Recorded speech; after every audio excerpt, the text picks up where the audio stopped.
Good morning, students. Good morning, sir. We will continue chapter number 1, that is nature, significance of management. Right? The other topic in that is coordination. तो हम लोग coordination क्या होता है वो समझते हैं पहले. Coordination का meaning लिखा है, देखो इधर. To bring coordination and harmony among the different functions carried out by different departments in the business unit. Coordination का मतलब क्या होता है? एक दूसरे से बातचीत करना, कोऑर्डिनेट करना, राइट? जो फंक्शंस है, फंक्शंस का मतलब क्या हुआ? डिपार्टमेंट में अलग अलग फंक्शंस होते हैं, जैसे प्रोडक्शन होता है, सेल्स होता है, रॉ मटेरियल इधर से उधर लेके जाना होता है, तो एक दूसरे से कोऑर्डिनेट करेगी नहीं तो कैसे चलेगा? बराबर है?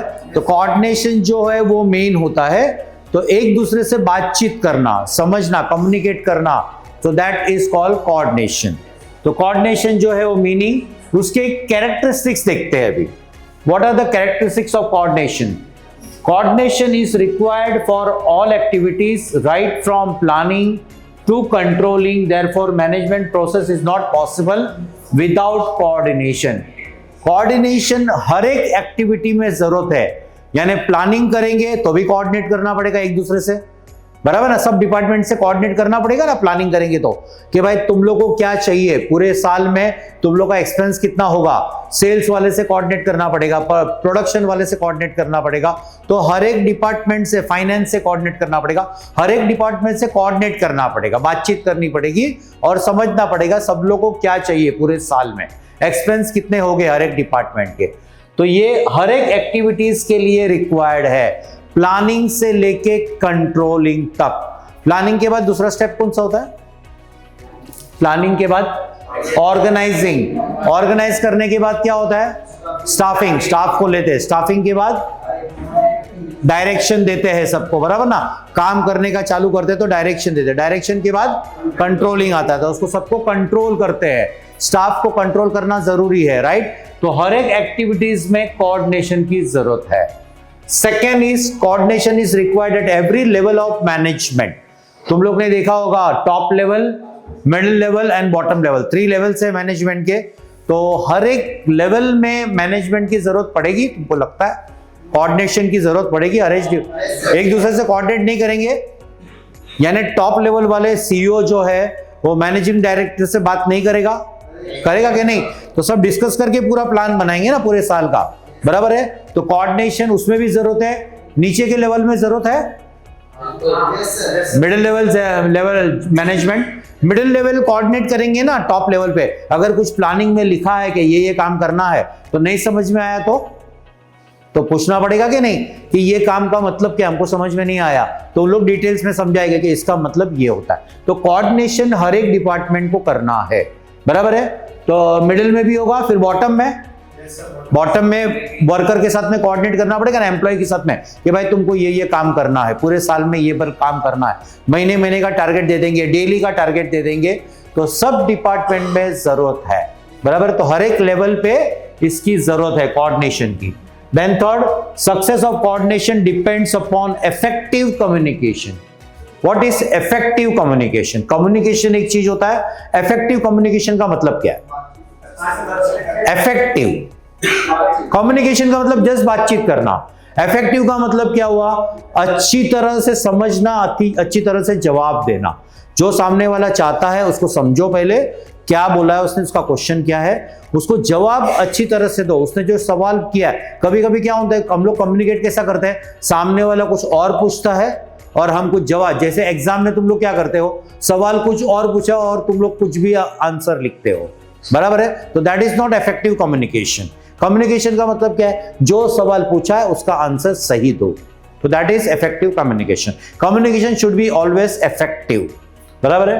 तो ये इफेक्टिव कम्युनिकेशन तो सक्सेस मिलेगा.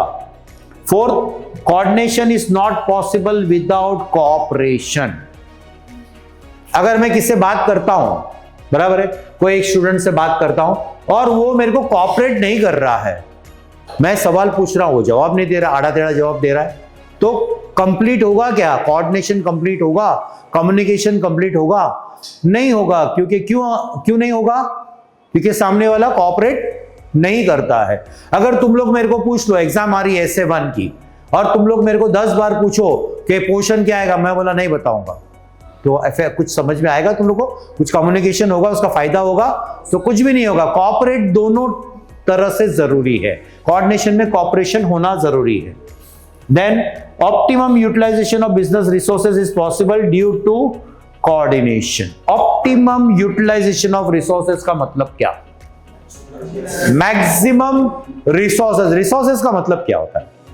तुम्हारे पास मैन, मशीनरी, मटेरियल सब कुछ है।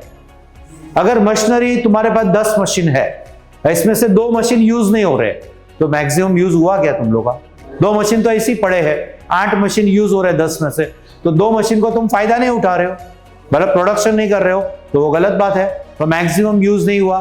तुम्हारे पास ऑफिस में 10 स्टाफ है, 4 जन काम नहीं कर रहे हैं, मोबाइल लेके बैठ जाते हैं अक्खा दिन, पूरा गेम खेलते रहते हैं, कुछ भी करते रहते हैं, 6 जन काम करते हैं, तो दैट इज होगा उससे, तो तुमने यूज नहीं किया 4 स्टाफ को। अगर उसकी 25,000 भी सैलरी है, तो 1 लाख रुपया पर मंथ तुम्हारा इसी जा रहा है, बराबर है? तो ये मैक्सिमम यूज करना है, हर एक चीज को मैक्सिमम यूज करना है। वर्कर है, वर्कर 200 वर्कर है तुम्हारे फैक्ट्री में, और 200 में से 50 जन काम नहीं कर रहे, खाली गप्पे मारते हैं, इधर उधर घूमते हैं और काम नहीं करते, कुछ थोड़ा बहुत काम करते हैं, तो 50 वर्कर का कुछ फायदा होगा तुमको? नहीं। अगर तुम उसको डेली का 600 रुपया दे रहे हो, 600 या 700 रुपया, मंथली का 18 या 21,000 रुपया दे रहे हो, तो 21,000 रुपया तुम्हारा वेस्ट नहीं होगा 50 वर्कर के सामने? तो ये सब लॉस होगा तुम्हारा, बराबर है? तो you have to use the worker, staff, man, material, machinery, सबको मैक्सिमम यूज करना है, बराबर है? तो इसको बोलते हैं maximum utilisation of resource is possible with coordination. फिर coordination is a part of every activity of management, therefore coordination is considered soul of management. Coordination is possible every activities में coordination possible है, बराबर? every activities में coordination की जरूरत है, उसके लिए बोलते हैं ये coordination जो है वो soul of the business है। soul का मतलब क्या? आत्मा। आत्मा से कंपेयर किया है उसको कि तुम्हारी आत्मा जो है वो जो बोलेगी वो तुम करते हैं ना, इनर की आवाज जो आती है वो करते हैं। तो मैनेजमेंट में भी कोऑर्डिनेशन को बोला है सोल है उसका, बराबर है? कोऑर्डिनेशन के बिना कुछ नहीं चलता है। तो we will see the next topic now. Meaning हो गया हम लोग का, कैरेक्टरिस्टिक्स हो गया। Now we will see the importance of coordination. Coordination makes management functions like planning, organising, directing, controlling etcetera effective. हर एक चीज में प्लानिंग करते हैं, फिर उसके बाद में तुम्हारा ऑर्गेनाइजिंग होता है, स्टाफिंग होता है, डायरेक्शन होता है, कंट्रोलिंग होता है। हर एक में कंट्रोलिंग कोऑर्डिनेशन की जरूरत होती है, हर एक स्टेप में कोऑर्डिनेशन की जरूरत होती है। अगर कोऑर्डिनेशन बराबर हुआ तो क्या होगा? काम अच्छा होगा, प्लानिंग अच्छी तरह से होगा। प्लानिंग अच्छी तरह से कोऑर्डिनेट करके किए, सब लोग से कोऑर्डिनेट करके, चलो प्लानिंग ऐसी बना दिया तो किसको पूछे बिना, एक ही जन ने प्लानिंग बना दिया, पूरे साल का प्लानिंग बना दिया, किसी को भी पूछा नहीं, कोई डिपार्टमेंट को पूछा नहीं। फिर 1 महीने के बाद कोई डिपार्टमेंट वाला बोला, सेल्स डिपार्टमेंट वाला बोला, भाई हम लोग को खर्चे के लिए तो पैसा लिखा ही नहीं है इसमें कुछ भी, तो हम खर्चा कैसा करेंगे? हम लोग को तो बार बार किधर किधर जाना होता है घूमने के लिए, ऑर्डर लेने के लिए, तो हमको पैसा कौन देगा? पेट्रोल का एक्सपेंस कौन देगा? खाने पीने का खर्चा कौन देगा? हमको रुकना भी पड़ता है, हमको इधर से अहमदाबाद जाना पड़ता है, राजकोट जाना पड़ता है, दिल्ली जाना पड़ता है, तो हमको पैसा कौन देगा होटल का? तुमने तो कुछ लिखा ही नहीं है। तो एक जन प्लानिंग करेगी तो क्या होगा? ऐसी होगा, बराबर? तो क्या करना है? प्लानिंग में कोऑर्डिनेट करना है, सब डिपार्टमेंट से कोऑर्डिनेट करना है, बराबर है? तो कोऑर्डिनेट करेगी तो क्या होगा? प्लानिंग अच्छा होगा। फिर ऑर्गेनाइज करने के टाइम पे जो एक्सपर्ट है उसको पूछना पड़ेगा ना, कौन सा डिपार्टमेंट किधर रखना है, सेल्स डिपार्टमेंट किधर रखना है, परचेस डिपार्टमेंट किधर रखना है, फिर रॉ मटेरियल अपना कितना किधर रहेगा, स्टोर किधर रहेगा अपना, बराबर है? तो ये हर एक का डिपार्टमेंट का, फाइनेंस डिपार्टमेंट किधर बैठेंगे, तो ये सब डिपार्टमेंट भी कोऑर्डिनेट करके ही करते हैं। उसके बाद क्या होता है? स्टाफिंग। तो स्टाफ भी कोई जिसको एक्सपीरियंस नहीं है वो स्टाफ हायर कर लेगा, तो उसने डिग्री देखा ही नहीं कुछ भी, तो क्या होगा? तो अच्छे स्टाफ नहीं आएंगे, कैसे भी स्टाफ आ जाएंगे। जिसके बाद डिग्री नहीं है, जिसके बाद नॉलेज नहीं है, वो उसको भी ले लेंगे, उसको दे देंगे 50,000, लाख रुपया, 2 लाख रुपया, कंपनी तो डूबने ही वाली है, बराबर है?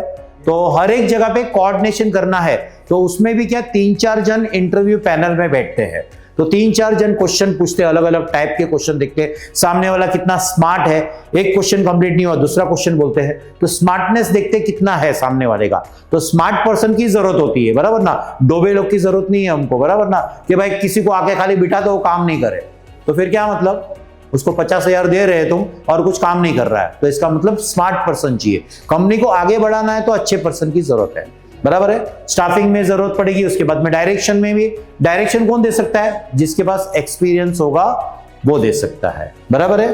तो डायरेक्शन, फिर कंट्रोलिंग, कंट्रोलिंग का मतलब क्या है, काम हुआ है कि नहीं हुआ है, जो काम दिया है हुआ है कि नहीं हुआ है, दैट इज कॉल्ड कंट्रोलिंग। तो हर एक जगह पे इसकी जरूरत है। इफेक्टिव जब होगा जब कोऑर्डिनेशन बराबर होगा। Coordination makes possible all the business activities in a easy manner, यानी कोऑर्डिनेट करेंगे, बातचीत करेंगे, प्रॉब्लम सॉल्व करेंगे। कभी कभी क्या होता है, वर्कर को प्रॉब्लम होता है कि उन लोग बोलते हैं कि हमको प्रॉब्लम है, पानी हमको नहीं मिल रहा है, बराबर, पानी खराब आ रहा है, तो क्या करेंगे, उसको सॉल्व करना पड़ेगा ना प्रॉब्लम। तो कोऑर्डिनेट करेंगे तो पता चलेगा ना। वर्कर को पूछेंगे तुमको क्या प्रॉब्लम है तो वर्कर बताएंगे, तुम पूछेंगे नहीं तो वर्कर थोड़ी बताएंगे, बराबर है। कोई कोई आके बोल सकता है, सब लोग बोलेगा जाने दो ना, हम घर से पानी लेके आएंगे, बराबर है। तो इसका कोई सॉल्यूशन है क्या, नहीं ना। कंपनी है, फैक्ट्री है, तो उसको पानी मिलना चाहिए, अच्छा पानी, बराबर है। एनवायरमेंट खराब होगा, स्मेल आती होगी कुछ उधर कंपनी में, जिधर उन लोग काम करते हैं उधर स्मेल आती होगी, तो क्या होगा, टॉयलेट बाजू में हो गया, टॉयलेट की स्मेल आती है, तो वो काम कर सकते हैं उन लोग, नहीं कर सकते ना। तो ये सब कोऑर्डिनेशन से होता है, हर एक चीज कोऑर्डिनेशन से ही पॉसिबल है। फिर coordination does not leave work incomplete and no possibility of duplication of work. एक दूसरे से कोऑर्डिनेट करेंगे तो कभी भी कोई भी काम इनकम्प्लीट नहीं रहेगा, सब काम कंप्लीट रहेगा, बराबर है। जैसे कि सेल्समैन को डेली पूछेगा सेल्समैन, सेल्स मैनेजर कि भाई आओ तुम लोग ने कितना काम किया, कौन से एरिया में गया था, तो बोलेगा तू ये एरिया क्यों नहीं कवर किया, ये एरिया तो उसके बाजू में था, बराबर है, ये एरिया उसके बाजू में था, तो ये एरिया क्यों कवर नहीं किया, तो कवर नहीं किया तो उसको पूछेगा, कोऑर्डिनेट करेगा तो पता चलेगा ना कि वो ये एरिया में क्यों नहीं गया। अभी जैसा वलसाड़ में एक एरिया में गया तो दूसरा एरिया बाजू में ही था, तो वो नहीं गया वलसाड़ में, वो एरिया में, तो उसको पूछेंगे तो कोऑर्डिनेट करेंगे तो पता चलेगा ना। तो काम सब अच्छी तरह से होगा और कोई डुप्लीकेशन ऑफ वर्क नहीं होगा, कोऑर्डिनेट करेंगे। अभी प्रोडक्शन वाले को बोलेंगे रॉ मटेरियल काउंटिंग किया, तो बोला हाँ, तो मालूम पड़ा 2 जन ने काउंट किया है, तो फिर बाद में बोलेंगे क्यों किया भाई 2 जन ने, एक ही रॉ मटेरियल 2 बार क्यों काउंटिंग होता है। तो जब कोऑर्डिनेट करेंगे तो पता चलता है, तो डुप्लीकेशन ऑफ वर्क नहीं होगा। Then coordination maintains harmony among various departments of management. Harmony का मतलब अच्छा रिलेशन, अच्छे रिलेशन सबके मेंटेन रहेंगे, एक दूसरे को कोऑर्डिनेट, यानी अगर कोई वर्कर है, वर्कर को काम समझ में नहीं आता, नया आया है, तो आजू बाजू वाले को पूछेगा कि भाई ये कैसा करना है, कोऑर्डिनेट करेगा तब पता चलेगा उसको, बराबर है। कोऑर्डिनेट के बिना कुछ भी पता नहीं चलेगा। सुपरवाइजर आके पूछेगा कि भाई तू क्यों बैठा है, तो बोलेगा मैं तो नया आया हूं, मुझे नहीं पता है, पहला दिन है, तो उसको बोलेगा, दूसरे को बोलेगा इसको बता जरा, हेल्प कर कि ये कैसे काम करना है, तो वो भी सीख जाएगा। 2-3 दिन उसको हेल्प करेगा तो वो सीख जाएगा, बराबर है। तो कोऑर्डिनेशन करना है तो हार्मोनियस रिलेशन भी रहता है मेंटेन, और coordination enables to maintain a balance between order and time of business activities performed by various department। यानी टाइम टू टाइम हर एक चीज हो जाती है, जो टाइम पे, यानी सुपरवाइजर जो होगा वो काम जाके देखेगा वर्कर का कितना किया, 1 घंटे 2 घंटे में 3 घंटे में, एवरी 1 आवर एक राउंड मारेगा तो उसको पता चलेगा सब काम कर रहे हैं कि नहीं कर रहे। जैसे फाइनेंस मैनेजर ने कुछ काम दिया है, एक रिपोर्ट बनाने के लिए दिया है कंप्यूटर में, तो उसको पता है कि इसको 2 घंटा लगता है ज्यादा से ज्यादा, बराबर है, तो वो बोलेगा कि 2 घंटे में मेरे को रिपोर्ट चाहिए। अगर वो 2 घंटे में स्टाफ ने नहीं बनाया तो वो इसका मतलब वो जो पर्सन है, स्टाफ है, वो कैपेबल नहीं है, वो स्मार्ट नहीं है, बराबर, उसको रिपोर्ट बनाने को नहीं आता है, मालूम पड़ा वो रिपोर्ट बनाते बनाते अटक गया होगा, किसको पूछेगा भी नहीं, बराबर है। तो क्या होगा, हर एक एक्टिविटीज टाइम टू टाइम होगी अगर कोऑर्डिनेट करेंगे तो। अगर उसको कोऑर्डिनेट नहीं किया, 2 घंटे के बाद पूछा ही नहीं, तो वो तो पूरा दिन वही बनाते रहेगा 8-10 घंटा, बराबर है। तो ये सब चलते ही रहेगा, तो कोऑर्डिनेट तो करना जरूरी है। Then coordination leads towards the accomplishment of pre decided objective. यानी प्री डिसाइडेड ऑब्जेक्टिव क्या होता है, एक प्रॉफिट का टारगेट होता है, सेल्स का टारगेट होता है, प्रोडक्शन का टारगेट होता है। तो जो प्री डिसाइडेड टारगेट्स जो होते हैं वो अचीव हो जाते हैं कोऑर्डिनेशन करने से।